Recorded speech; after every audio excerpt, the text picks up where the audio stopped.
day and welcome to this session on debriefing in public procurement.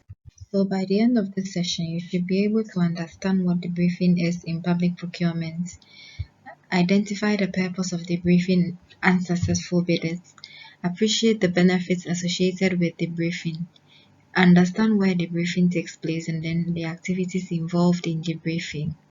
So when we talk about debriefing in public procurement proceedings, it is a situation where unsuccessful bidders are briefed as to the processes or the reasons why they were not selected in a given procurement process. So this act of informing suppliers, especially unsuccessful ones, and in some cases the successful suppliers, contractors or service providers who were not selected during a particular procurement process, of the reasons why they were not selected. So this act is what we term as debriefing, where the unsuccessful suppliers especially, and in most instances, are told of the grounds for disqualification or the grounds for non-selection. And the situations for making debriefing is that it could be made to successful suppliers in some instances, where you want to focus on building constructive feedback and building rapport at the onset, so that you know that this is the grounds for selecting these successful suppliers and this is the grounds for rejecting the others who were not successful. And it can be done orally or in writing, depending on what was stated in the contract document and depending on the geographical location of the procurement entity. And it should be noted that it may be mandatory or it may be at the request of the bidder. So it could be that the procuring organization would not decide to debrief at all, but as and when suppliers, especially the unsuccessful ones, request for debriefing, they should be provided with the debriefing document and then explanation as to why they were not selected in the procurement process. So for suppliers, debriefing offers certain advantages to help them in improving their processes.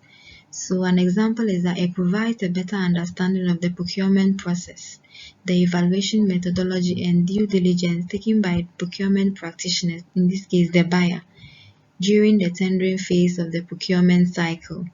So suppliers get to understand what the procurement process was comprised of, how their tenders were evaluated, and then the steps that the buyer took to identify or to determine certain information that was provided in their bidding documents to verify their accuracy or otherwise.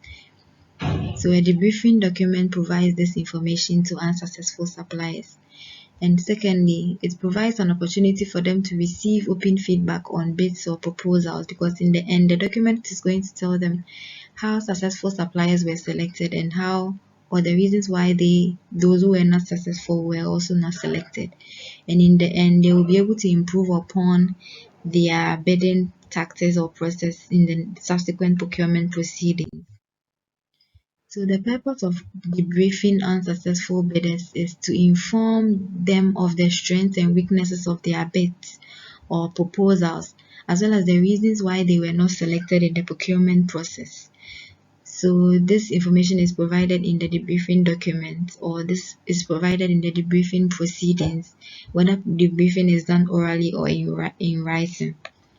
And it also helps them to improve their competitive performance, so that the constructive feedback helps them to know what they failed to do right and helps them to improve upon that to come back better.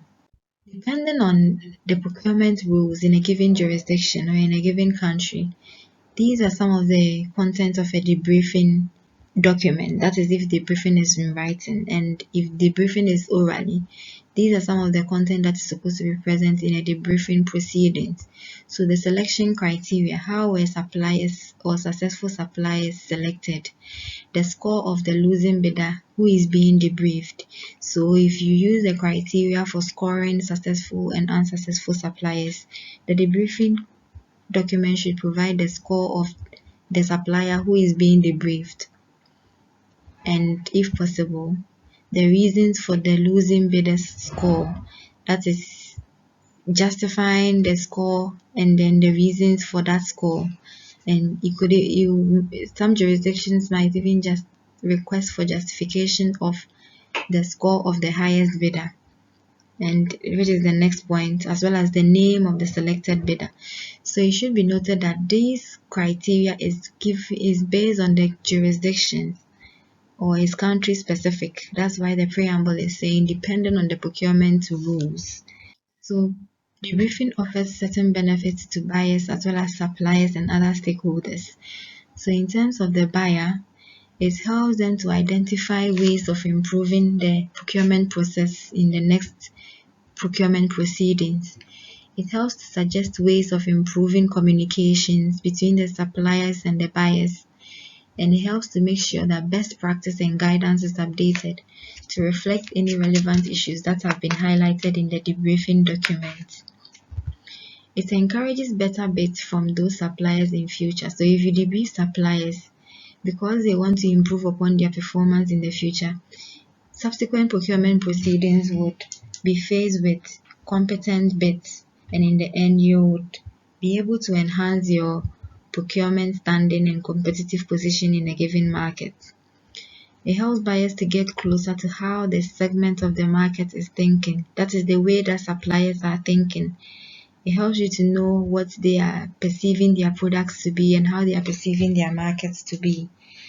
And then finally, it helps to establish a reputation as a fair, open, and ethical buyer. That is, if you constantly communicate reasons for non-selection to suppliers, you help them to form an impression of you that you are an ethical and open buyer in a given market. It should be noted that for government and the wider public sector, debriefing also offers certain benefits. Firstly, it helps to demonstrate commitment of the government to good practice and openness, because the government who insists on regulating open and fair procurement dealings will ensure that unsuccessful suppliers are debriefed as to their reasons for their non-selection. And then it can contribute to intelligence gathering about the market and its segment.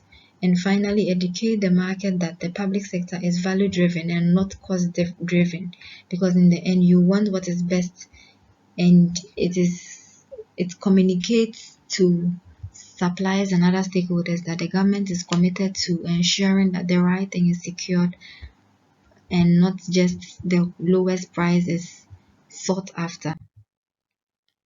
So for suppliers too, debriefing helps to